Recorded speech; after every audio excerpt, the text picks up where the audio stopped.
We are now going to move into the opportunity to talk about a little bit more about what's at stake at the federal level.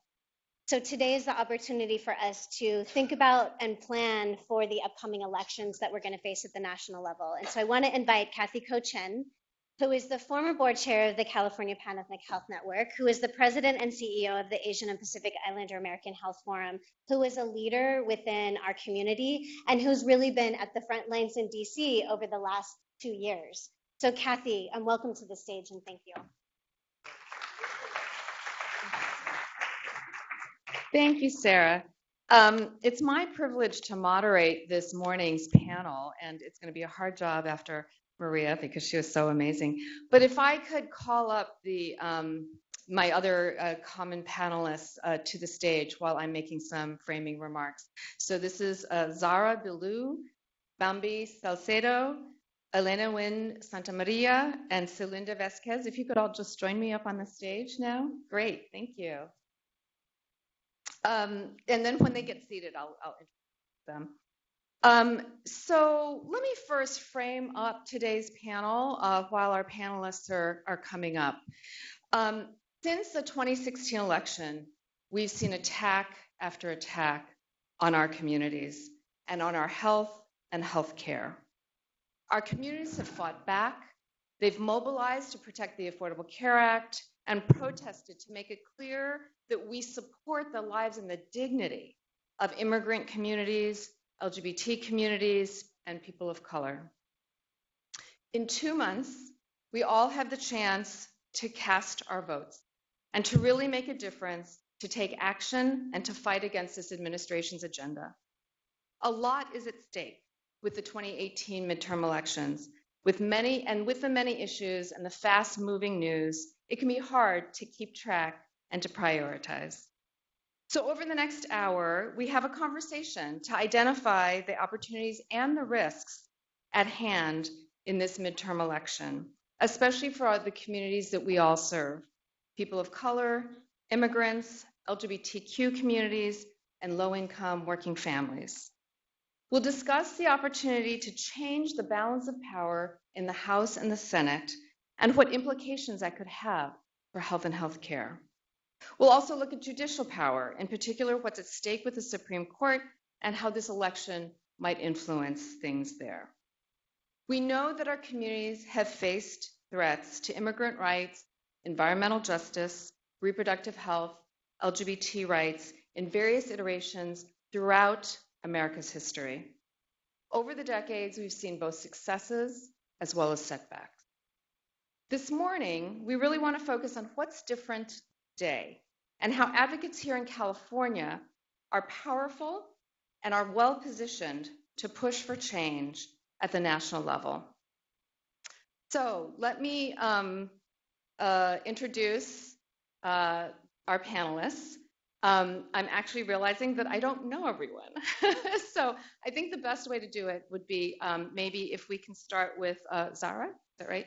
And if everyone could introduce yourselves, your organization, and then we'll get started with the panel. Great, thank you.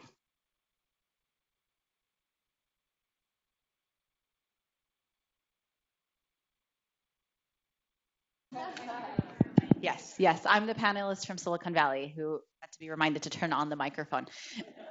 Good morning, everyone. My name is Zahra Bilou. I am a civil rights attorney and the executive director of the San Francisco Bay Area Office of CARE, the Council on American Islamic Relations. We're the nation's largest American Muslim civil rights and advocacy organization.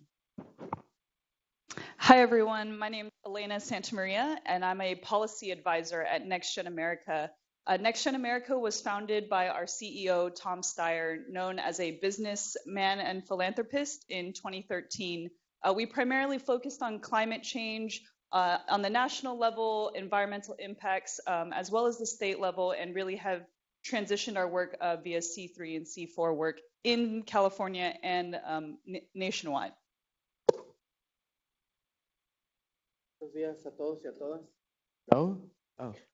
Buenos días a todos y a todas nuevamente. Mi nombre es Bambi Salcedo. A mí me gusta siempre darle gracias a mi poder superior por darme la oportunidad de estar aquí con ustedes. Y también quiero honrar la tierra en la cual estamos aquí hoy en día. For those of you who were not able to understand, I just acknowledge my higher power, and I also acknowledge the land where we're standing on today. It's a customary thing that I do when every time I begin speaking. Again, my name is Bambi Salcedo. I do have the privilege to lead a national advocacy organization that in 2016, of January 2016, started the development of the Center for Violence Prevention and Transgender Wellness here in Los Angeles. We are the very first trans-led organization that has a multi-purpose, multi-service space for trans and gender non-conforming people. We have different programs. We have a drop-in center. We give food. We have workforce development. We have a reentry program, an anti-violence project. We're developing our mental health services. We're developing our legal services. We just got approved for a grant to do that. So I'm very lucky that I get to do what I do. But we also have representation in 10 different states. And so nationally, we are the very first organization that has these two arms, the policy advocacy, but also that direct service provision to our people. Hello, everyone. This on? Yes. Hello, everyone. My name is Celinda Vasquez, and I'm the Vice President of Public Affairs for Planned Parenthood Los Angeles. And I'm also the Vice President of Public Affairs for our C4 organization, which is called the Planned Parenthood Advocacy Project. So in the C3 space, we do direct healthcare services in Los Angeles County. We've served last year over 150,000 residents in Los Angeles County with 19 health centers, and we are in the communities that have a lot of opportunity and a lot of need. Vulnerable communities is also something that I struggle with because we are always saying that our communities, the communities that I grew up in, are vulnerable. So I'm trying to also change my own language. On the C4 side, the PAC that I oversee is one of the largest in the country. And so I get really excited when we talk about elections and policy and elections and why elections matter as we're living right now. Thank you. And as Sarah mentioned, I work at the Asian and Pacific Island American Health Forum. We are the clear, strong voice in the nation's capital talking about the health and healthcare issues for Asian Americans, Native Hawaiians, and Pacific Islanders. So we're going to ask each of the panelists to start with opening remarks. And just to note that Kim is going to help us keep time. We're just going to have each of us speak for about 3 minutes. So if we can just go down the line, and then I'll just close up at the end of this portion. So Celinda, could you start? Thanks. Does this work now? Yeah. Okay. There's a little delay, so I apologize. I am not from the Silicon Valley, but I can't do IT. And I just want to start off because we have these, if you need a reminder, I'm sure everyone, I'm going to assume that everyone in this room that is eligible to vote is going to vote in 2 months. If you need a reminder, we have these, and we're branded, you and I, we have yellow and pink. This is called the Planned Parenthood Action Pink. So we have little reminders for getting out the vote. So if you put your address on this card, we will mail it to you and remind you to vote like your reproductive rights depend on it. And they absolutely do. So depending on which news outlet, which politician, which pundit you ask, American voters will soon participate in the most important midterm election in many years in our lifetime or even in our country's history. The stakes of the November 2018 elections, for many reasons, all of the issues that Maria touched upon, but really the issue of healthcare is front and center for voters. I was reading some of the polling and findings that have been done on voters recently, and in fact, the NBC News, there was a poll that was done by NBC News and the Wall Street Journal that found that healthcare was the #1 issue in a poll of potential voters. And so the work that all of us are doing each day, whether you're doing the 501c3 direct work, advocacy work, or the political electoral work around healthcare is absolutely critical right now for voters. And we are in an incredible moment of culture change, energy, and momentum, a women's movement like I've never seen in my lifetime.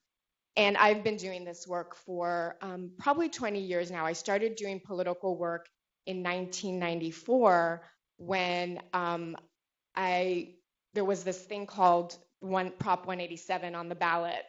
And I was a freshman in college, and I was like, yo, this is wrong. Like, how are we going to deny access to children of immigrants? And that was the era of then Governor Pete Wilson. We also fought against 209, Prop 227.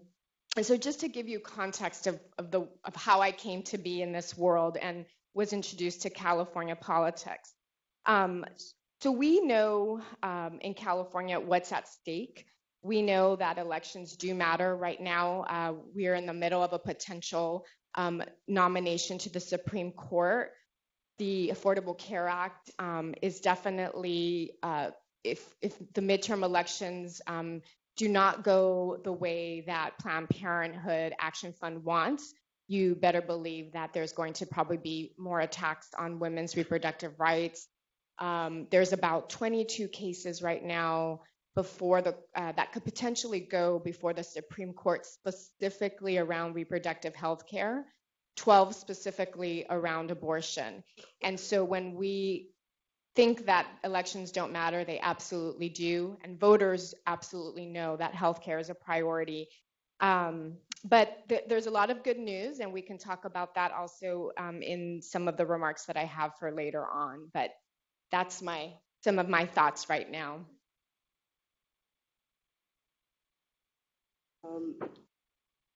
Buenos días. Buenos días otra vez. So I think, thank you so much once again for the opportunity to be here. And of course, I am going to talk specifically about the issues and needs of trans and gender nonconforming people, right? And I do want to say that I really like the theme for this conference, right? Voices for change and mobilizing for health equity, right? But oftentimes, when we get this amazing and cute titles, right? Oftentimes we don't really know what they mean, and we don't really know. We don't really take it to heart, if that makes sense, right? So when we talk about health equity for trans people, particularly trans women of color, right? I think it's important that we understand how institutional violence portrays in the life of trans people, particularly trans women. How many of you know that at least 20 trans women of color have been murdered this year? Right? And so, again, I think that's important because if we are going to be talking about health for all, right, or equity in health, right, we need to understand how trans women are positioned, or trans and gender nonconforming people are positioned within our society, and how this social constructs and this social determinants really manifest in our lives, right? Access to healthcare for many of us, we don't have access to healthcare. I'm going to give you an example. We do live in California, where it's a very progressive state. We have the most trans inclusive legislation across the state. We have the more trans, support, if you will, than any other state. Yet here in Los Angeles, there's only 2 clinics that provide services to trans people.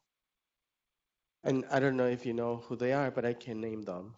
One of them is the LGBT Center, and the other one is St. John's. And they have waiting lists up to 4 months for someone to be able to see the doctor, and for someone to be able to have access to basic health care. So that's the one thing. See, I only have 1 minute left, but it's all good. I think I just want to sort of like frame that, right? Trans people are we're the most poor. We do not have economic power. There's studies that said that we make about $10,000 a year, right? Employment opportunities. We continue to get discriminated in employment despite the fact that there are legislation here in California, for instance, that protect trans people against discrimination. But how many of us know that?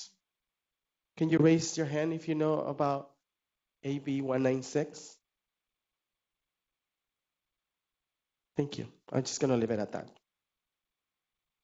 Hi again, buenos dias, and shout out to my mom, Genjao Guivi. Everybody's got to do some language barriers here. So, Next Gen America, we first started, like I said before, in 2013 by our CEO, Tom Steyer, and his goal was to make sure that we're talking about climate change and to bring that issue, environmental justice, to a national level, and in doing so, to elect people who believed in climate change and to further those policies, and that really transformed into voter engagement and voter registration. Then we looked at the broader landscape and saw that there was a huge gap. 1 out of 5 people who can vote, or there's only 1 out of 5 millennials who vote, so people between the age of 18 to 26, which is a huge disparity in terms of when we think about progressive policies in our future in debt, education, healthcare, everything across the board. Millennials are severely underrepresented when it comes to their legislature, federal, state, whatever the case may be. So what we try to do is we engage millennials on the greatest place that we know where, which is college campuses. And that's where NextGen does a lot of their voter mobilization. We're in 11 different states, including California. And one of our main goals as well is to take back the House. There is no secret that our CEO is very passionate about doing that. 7 of the seats that we need to take over reside here in California, which is huge. And on top of, yes, I do believe that most folks here are registered to vote.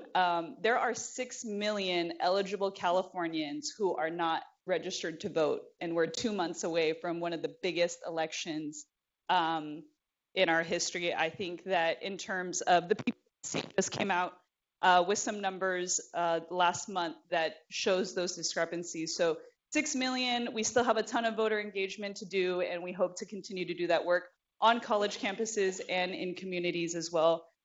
Just broadly, I'd like to highlight, while we're in a room full of organizations that serve communities of color, when it comes to our non-POCs in terms of their representation and how they vote. So 42% of eligible adults, non-POCs, represent roughly 48% of the voting population.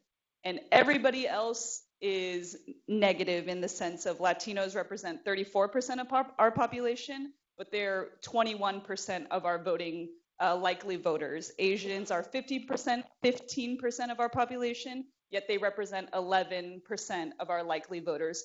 So these are really big gaps that here at NextGen we like to engage voters in a way where the C3 work can complement the C4 work, and to be able to close that gap and create opportunities that C3 work on the policy side brings the information, and then the C4 work on the political side can really hone in and really elect people who will stand up for the policies and progressive policies that we all hope for. So I turned it on in advance, like a couple of speakers prior, because I was going to get it right this time. In thinking about where we are right now, one of the things that I always want to make sure audiences I speak with leave understanding is that the Muslim ban is in effect right now. So there are people in Iran, Syria, Somalia, Libya, and Yemen who cannot come to the United States. And to be frank, some of them aren't even in those countries because we have been at war with those countries for a number of years. We have sanctioned Iran to a point of starvation in some cases. We have let a genocide continue in Syria, and we are paying Saudi Arabia to bomb Yemen. We won't do it ourselves. We're just going to pay one of the biggest human rights abusers in that region, second really to Israel, to bomb Yemen. Just a couple of weeks ago, they bombed a school bus in Yemen. And we are now telling those people, you can't come here, right? And To want to come here after living through US imperialism says something about how dire the circumstances you're in are. And they're not in their countries because there's no embassies there, because we've closed down the embassies. So we hear from families who are stuck in Yemen, right? Or who are stuck in Djibouti or Malaysia, the nearest embassies to Yemen. And it's not even that all of them can't come. Sometimes we do cruel and unusual things, as is what feels like American tradition, of granting half the family their visas. And so you've got one parent in the United States with a couple of children who did not plan to become a single parent, right? And who did not become a single parent for any of their own doing. And then you have another parent stuck in Djibouti or Malaysia with the rest of the kids, hoping that one by one, each of them will get their visas. And the Muslim ban has gotten a lot of attention, but it is just one of the many discriminatory immigration policies that the Trump administration has put into effect.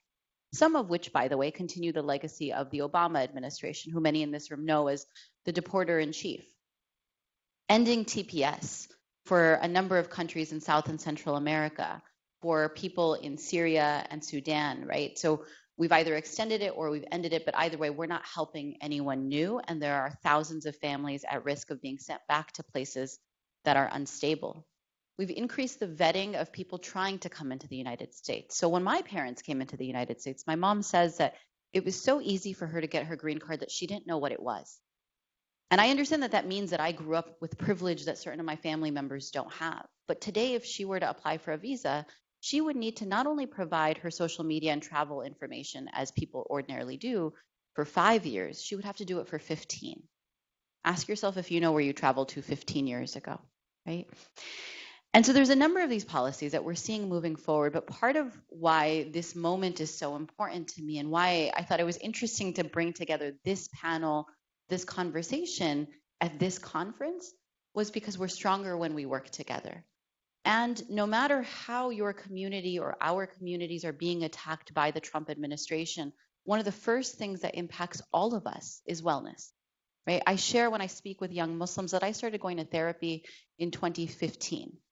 And I remember I had inadvertently scheduled an appointment the day after the election in 2016. And I went in and I cried and I yelled and I cursed, and I still use that space for that. But many people in our communities can't access therapy. Many people in our communities can't access basic health care. And so it's actually an opportunity to unite us to be talking about how do we thrive as a community when we're under attack. And I would say step one is coming together to have the conversation, which we're already doing. And step two is making sure that everyone has equitable access to health care. Because if we're not well, we're not going to be able to fight back the way we need to. Thank you. So I'm going to take a role of giving a little bit of a report from DC and what we're seeing at the federal level. So as a number of people have already said, health and healthcare is really one of the top issues for both this Congress and this president. We all know that with this administration, ever since this administration and this particular Congress, that both the Affordable Care Act and Medicaid have been under attack, whether it's legislative or administrative or judicial attacks, as well as reproductive health. And of course, elections do matter. So let me just go through some of the issues that we're seeing bubbling up. So on the Affordable Care Act, in fact, somebody I was sitting next to on the plane yesterday just said, so is the Affordable Care Act still the law? It's like, yes, it's still the law of the land, despite 63 attempts to repeal it. However, because the legislative repeals have not worked, now it's really turning to the regulatory and the judicial side. So on the judicial side, there is a case by Texas and a number of Republican attorney generals that is making its way through the federal courts to gut the ACA. Kavanaugh's appointment and confirmation will make a difference in how the court rules if that case gets to the Supreme Court, and if he gets to the Supreme Court. The other thing is that the White House and the administration is really gutting the Affordable Care Act, whether it's the navigators. The Navigator grants are supposed to be announced today. They're at something like $10 million, down from $60 million, down from $80 million, down from $120 million. You can tell it's literally less than a tenth of what it used to be. Slashing funding for other outreach, and then permitting plans that don't comply with all the consumer protections that the ACA had assured. And we expect to see more of these attacks through the administration, regardless of what happens out of the elections.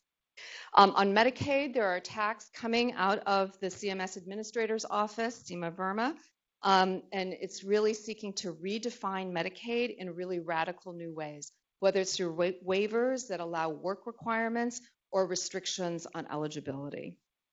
Then I think a number of speakers will talk today, either here or in the workshops, about public charge.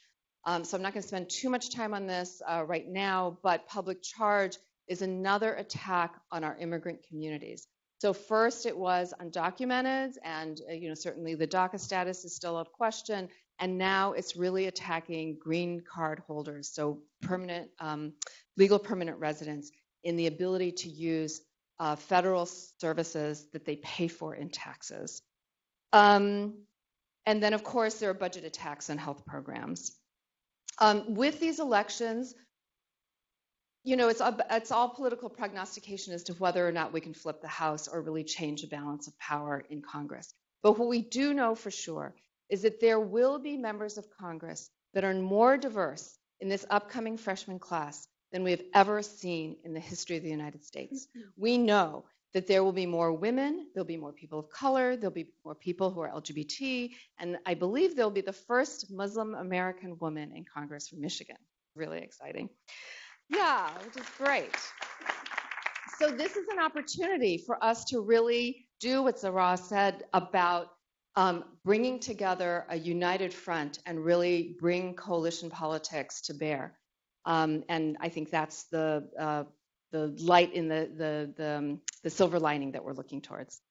So what I want to do is now go back down the line and ask what is different about today. I think in everybody's opening comments, you mentioned something about the circumstances today, but if you could really drill down on those. Oh, okay. So, can you hear me now? Okay. I mean, I think what we are seeing right now is that people are waking up to see what the real impact of the outcome of an election is. And so while many of us are activists and advocates and have been working on healthcare policy and public health issues and equity issues for many years, I think that your average person is like, wait, what's going on? What did this president say? Even as I was watching the coverage last night, emergency preparedness for Hurricane Florence on the East Coast, and some of the remarks that came out of, and I'm a mom and I have a 5-year-old and a 9-year-old. Actually, she just turned 6, so she's 6 and 9. I had to turn the news off because the president said something about Puerto Rico and how wonderfully we reacted to the hurricane relief efforts. I'm Puerto Rican. That did not happen.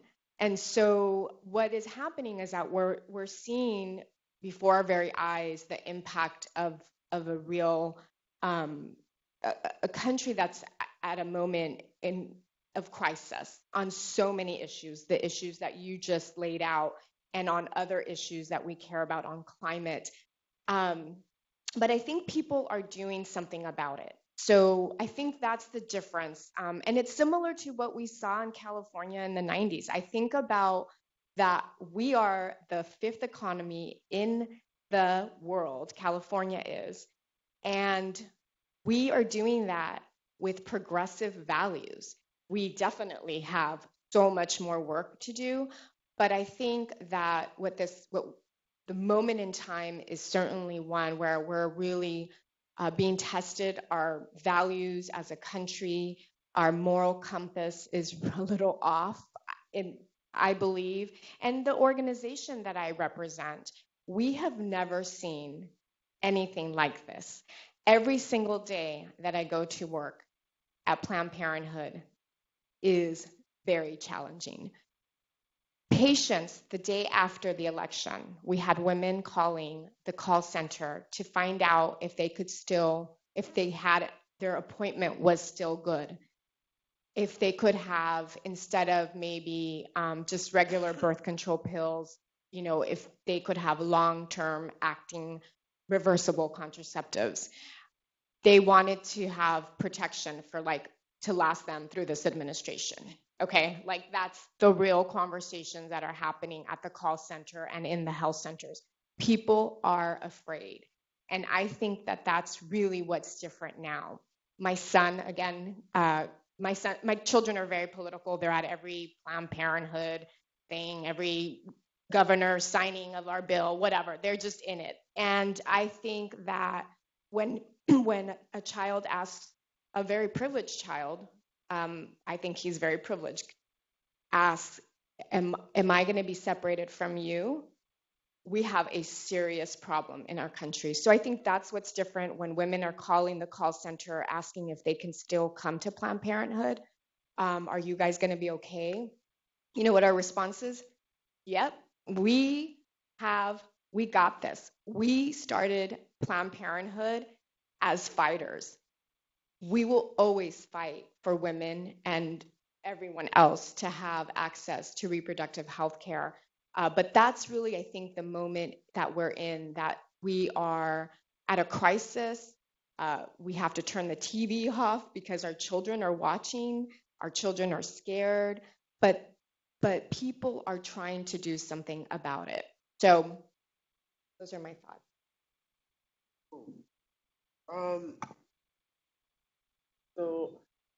So what's different? I think it's important to understand that for trans and gender nonconforming people, what we are experiencing right now is nothing new, right? Like the oppression, the discrimination, and all of those things that we experience, we have been experiencing since the colonization of the Americas. And so I think what is happening, though, is that trans and gender nonconforming people are coming into their power. So we are organizing. There are a lot of trans-led groups that are fighting to get funded for the work that we do. We have been doing like social services work for our people with no money, right? How many of you have seen the show Pose? Right?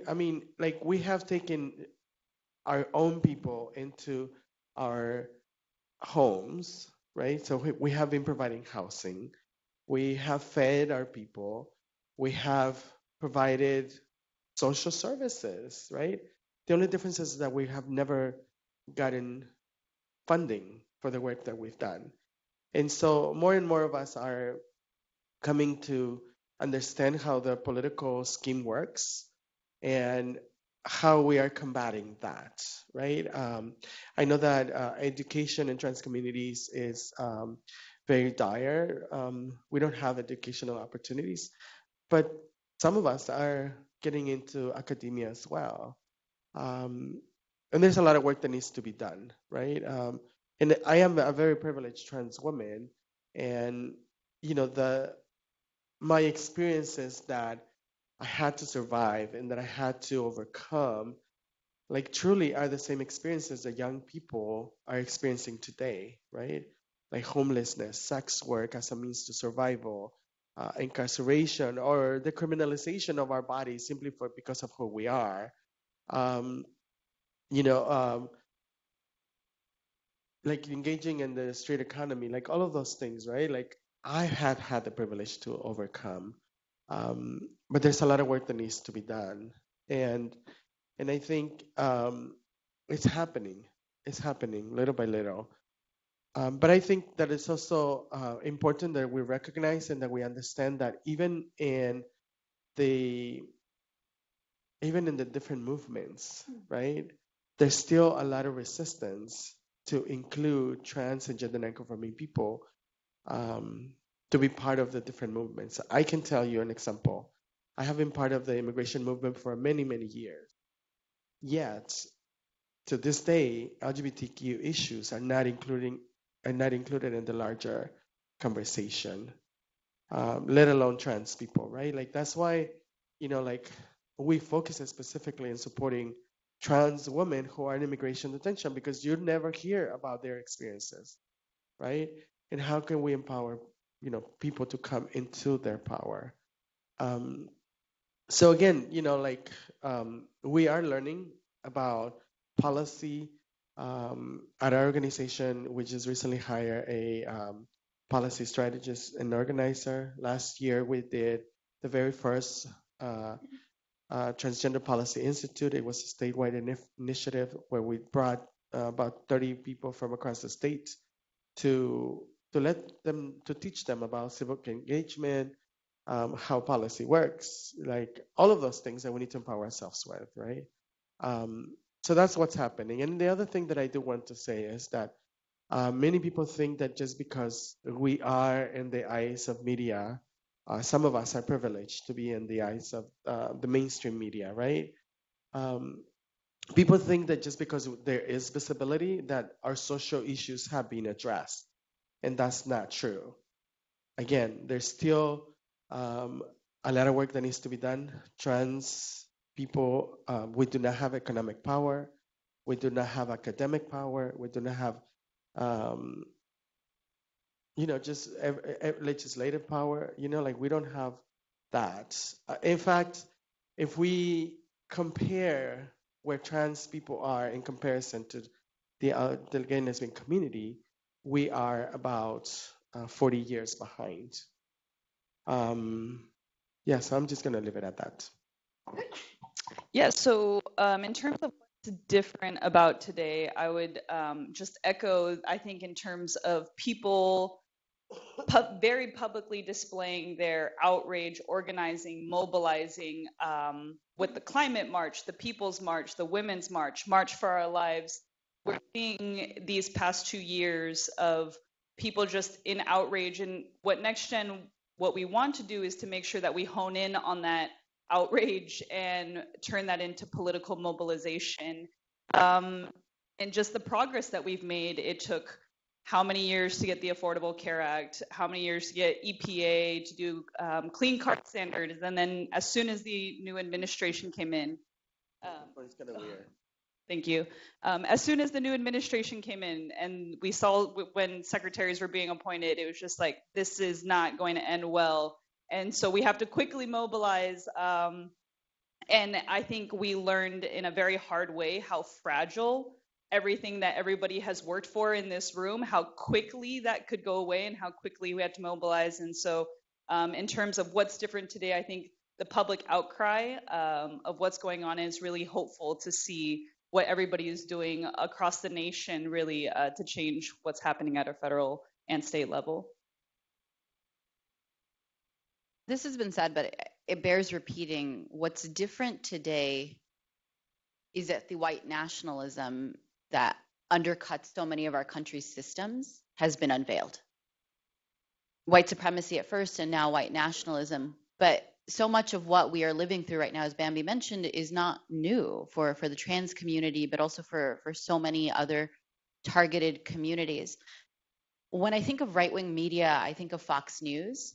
And I remember that as I was planning to go to the Women's March in DC after the election, the conversation I had with my dad was, well, just, give him a chance. Maybe it's not going to be so bad, right? And I appreciate his optimism. But the conversation was, Dad, he didn't bring in Fox News anchors to advise him. He brought in Breitbart. And they're so right-wing that most of us weren't even talking about them 3 years ago. They were the fringe, and now they are the policy advisors. And what's at stake is undoing so much of the progress that we made, which sometimes, to be frank, and really I want to be clear that I respect the work that's been accomplished in so many years to get us to where we are, but sometimes it feels like we were putting Band-Aids on broken systems. And what we hear when we talk to young people is the system's not broken. It's working exactly the way it was supposed to. And for years, we were just Band-Aiding little parts of the system to make ourselves okay. And now we have an administration that's tearing them off ruthlessly and has, by fate, gotten not 1, but 2 seats access on the Supreme Court in their first term. I was looking up the life expectancy for rich white men in the United States.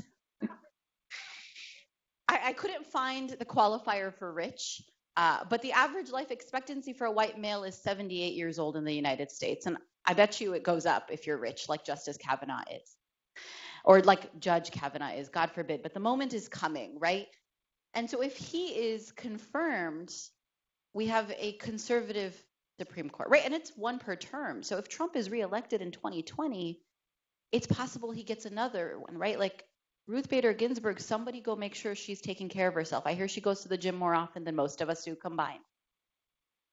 But that's what's at stake is 25, 30 years of conservative men telling us what to do with our bodies, of conservative men telling people who they should love, of conservative men deciding who gets to come into the United States. But what's positive for me in this moment is that there's an opportunity, not just in all of the rallying and resistance energy that we've seen from people, which has been talked about, which is really inspiring, but also to make change at a state level. To say, okay, like you do what you'll do in DC, but the work that Health Access does, the work that California Immigrant Policy Center do to make sure that we lead the nation is more important now than ever before, because DC won't save us. In fact, DC is coming for all of us. And so what we can accomplish here in Sacramento, even when we don't pass legislation, by the way, when we start the conversation, and then when we successfully pass it, maybe it takes a year, maybe it takes 3 years, ensures that our people here in this state are protected, but also that everyone across the country who looks to California for leadership can say, let's do sanctuary the way they did. Let's do healthcare access for everyone the way they did. Thank you. I'll make some remarks, but I just want to give the panelists a heads up. We're going to go to closing comments. So if you could frame up whatever else you were going to talk about, but also in particular using this theme, Zara, that you just spoke about, is like, how does this really impact California, and how can California impact the national scene? Okay, so I'll go and then I'll come back to you, Zara, and then we'll come back this way to make closing remarks. Something that I also want to let you know about in terms of what's different about today is that communities of color are coming together. So here in California, we've had CPEHN for the last 25 years, and we've been very fortunate because there's no other organization like CPEHN in any other state. And so we're really, really fortunate to have the kind of unity, the kind of coalition work that really has been able to continue to support progressive policies here in California. At the federal level, though, this is still in its infancy, but we're really proud that the Asian and Pacific Islander American Health Forum is part, and since 2010, has been a part of a group of organizations that the Kellogg Foundation, the W.K. Kellogg Foundation, has funded. Then they designated us as racial equity anchors. And so this includes Advancement Project, DEMOS, Faith in Action, that used to be PICO, NAACP, the National Congress of American Indians, the National Urban League, Race Forward, and Unidos US. And all of us have been working together over the last 8 years to really try to make sure that policies at the federal level are much more inclusive of all of our communities. And this year, in 2018, we're all throwing down together in 6 states, Florida, Michigan, Minnesota, Nevada, Ohio, and Pennsylvania, to make sure that we register and get 500,000 new voters in our communities out. It's just a start. We're trying to also build towards 2020, but we feel that this is really, really important. So again, following CPEHN's lead in terms of bringing together communities of color to really act in the political sphere, that we're trying to do the same thing, all under a C3 banner, but a nonprofit, voter, get out the vote. But it's been really, really important. So if I can start with Zara around your closing remarks, and then we'll come back. And then I think we'll look to Kim to also do the time check on that. Okay, great. One of my favorite people, Maria Elena from the National Immigration Law Center, often says that we're fighting for the soul, for our country's soul. And that hits me as this responsibility. I don't have children, but the other reason I'm always excited to accept speaking engagements in Los Angeles is because I have nieces that live here, and so who I got to go play with last night, and they don't know who Trump is, and they don't know what their parents need to do to ensure that they have healthcare access. And they don't know that if they ever made friends in Yemen online, that they wouldn't be able to see them if they wanted to see them this year or next. And so what's at stake for us is changing the course of our country's history. I want us to take ownership that much of what we are living through existed before. We were just less aware or less engaged or less upset. And I want to call in that anger and I want to call in that energy, because what we do today, what we do tomorrow, what we do next week, and what we do with each other will impact my nieces, your children, your grandchildren, the kids who don't know who Trump is yet. They're just a little bit younger than yours, right? So they're not watching the news, but they don't know who that is just yet. And so in terms of the way forward, the questions that I would ask, and I would hope that we're all thinking about as we do this work, is as we do this work, whatever that work may be for each of you, because we need everyone doing what you do. Like, this isn't to say you all need to come fight the Muslim ban. Absolutely not, because if we win on the Muslim ban but don't have healthcare, then why bother coming? I mean, there's other reasons to come, but ask who isn't at the table when you're putting together your tables. See if you can make space for them. And if for some reason you can't, ask how you can bring their voice to the table. Ask how we work harder, not smarter. Or sorry, how we work smarter, not harder. Great, look at that. Ask how we work smarter, not harder, because it's a marathon. I don't know what happens in November, and I don't know what happens in 2020, but I know that what's happening right now will still take us a few decades to clean up. So ask how we work smarter and not harder. And then third, ask how we make this a lifestyle. Not just for those of us in this room, because if you're in this room, really activism is probably already your lifestyle. How do we make it a lifestyle for everyone else? So it's not just election to election, fundraiser to fundraiser, campaign to campaign. It's everything we do. It's how we interact with people. It's who we interact with. It's where and how we spend our money. It's how we engage our elected officials after. I told you that I made plans to go to the Women's March in DC, but what most people don't realize about that is that I actually made those plans when I first got on board with supporting Bernie Sanders. Because I was like, if this guy wins, I'm going to show up and rally outside of his inauguration so that he remembers who put him there. And if he loses, I'm going to go out and protest whoever it is. But if we could apply that to every city council member, every state elected official, every member of Congress, we could hold the Republicans accountable, and we could push the Democrats to be a lot more courageous than they actually are these days.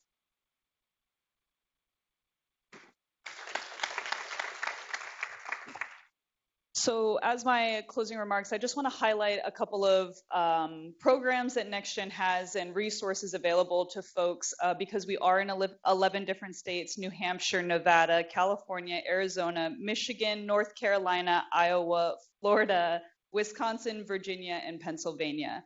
And we really saw in 2017 of last year with the Northam race in Virginia that when we elect and we get local and we start flipping House seats that we didn't think that we could get, that expansion of Medicare could happen, or progressive policies like that could, with work requirements, but we won't mention that part. But nonetheless, it was a progressive change in the right direction that we do our best to engage millennials and the community surrounding those colleges. We're on 350 colleges nationwide.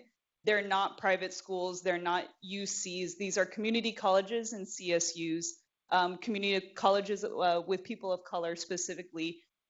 So if you are in those states, please let us know, and we would love to partner with you in any way that we can, because we do know that change comes from local levels, and to build up on that front.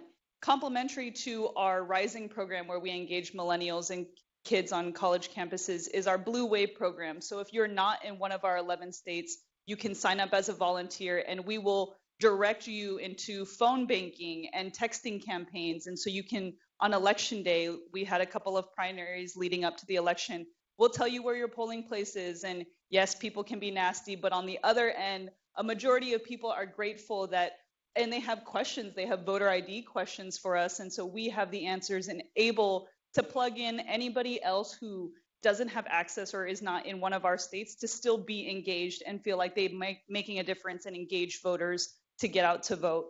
And then in terms of I'll do a plug for, we're tabling outside as well. So if you want to do some voter registration, we have a Rising program here in California to talk to our organizers because they are more than willing to make those connections and understand that you serve the communities that are on the ground that are underrepresented. And we hope to be able to just facilitate more political engagement as we're gearing up for the coming elections. And yeah, thank you so much.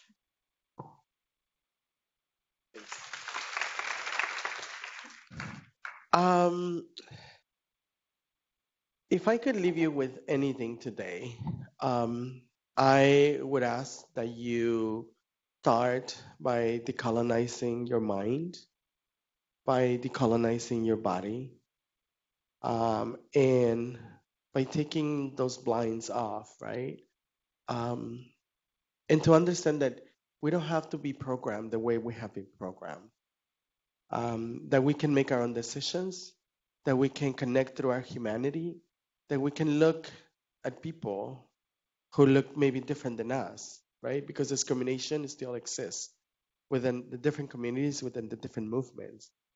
And so if we are able to really connect through our humanity, to really understand what the concept of social justice is, then we can accomplish the unity that we all say we want.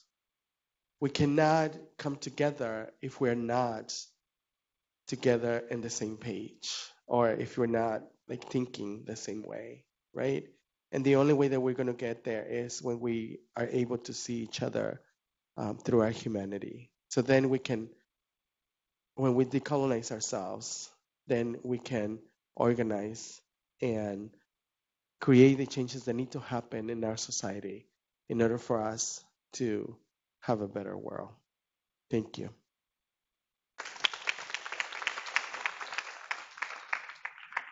I have so many thoughts, but one of the things I did want to share is that I think that 3 days after the November election in 2016, I was, along with other Planned Parenthood colleagues, in the governor's office talking about what happens if this federal administration defunds Planned Parenthood.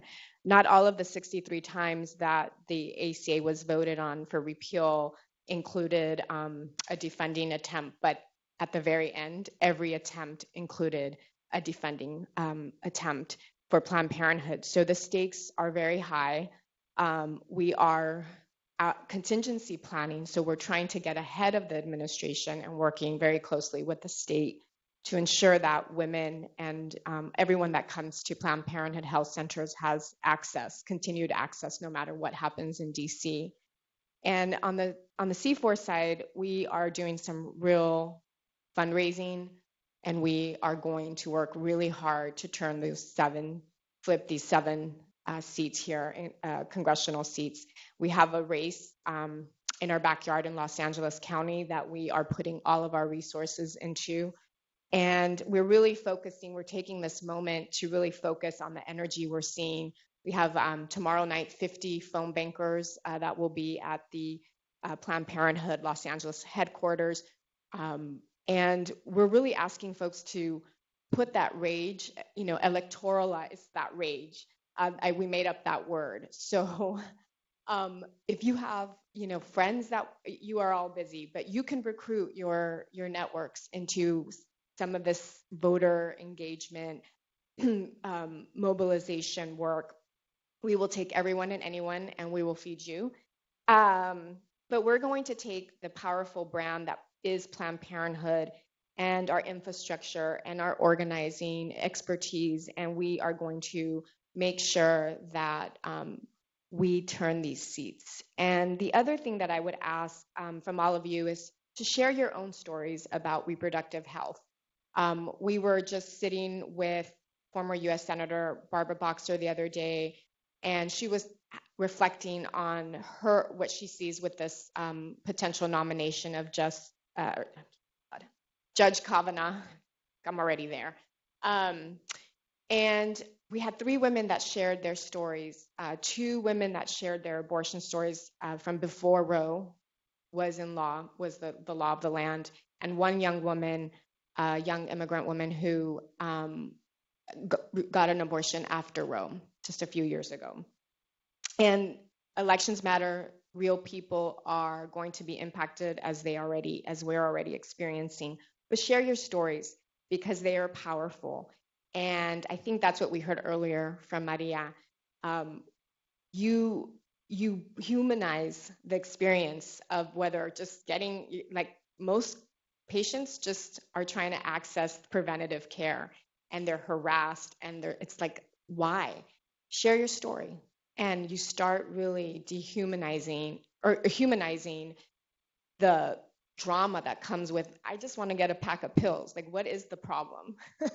And if I decide to get an abortion, that is my right. So if we share those stories, the young woman, her name was Jessie, she decided to share her abortion story with her mom. She was like, oh, I'm going to do this event with Barbara Boxer. I think I should, and be interviewed by La Opinión. I think I need to share my story. So she shared her story with her mom, and her mom said, Mija, I've had 2 abortions. So it's powerful. Thank you. So I think one of the challenges of these times is to act now, but to also think about the long game. And so if we think about how important elections are, we've got 2018 midterms, but we also have 2020 presidential cycle. We also, in the middle of that, have the census. Census is really, really, really important because it determines the congressional districts, determines what dollars come down from the federal government. It determines a lot. So if we can think not only about how important it is now for the next 2 months and getting people out to vote, but also think about the long game and how we get to not only to the 2020 census, but also to get our communities to fill out the census, then infrastructure development is really, really important. One of the things I'm so proud of with CPEHN is the Having Our Say network.